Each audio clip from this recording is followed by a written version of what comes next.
Амьдрал зориггүй бол яах вэ? Та яагаад зорилгын араас ингэж их хөөцөлддөг юм бэ? Ямар ч цэцэг би яах гэж цэцгэлж байгаа юм бол гэж боддоггүй.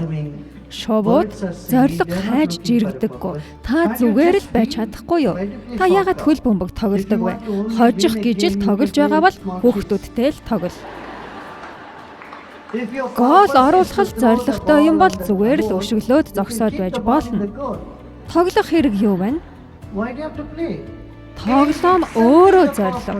Амьдрал өөрөө зориг. Баяр хөөр өөрөө зориг. Бид яагаад төгс төгөлдөр байх ёстой гэж сул орхи. Тэгвэл өөрийгөө төгс болохыг ойлгол. Айс зөнгөөрөө төгс болно. Толгойдоо хураасан зориг хайгаад байгаа ачаа дарамтаа шал руу хайж орох. Жаргалтай алах, гүйжгэл, дуул, урагшил, чинээ хязгаартан тултал амьдрах нь амьдралын зориг. Амьдралын зориг юу вэ? Энэ бол тэнэг асуулт.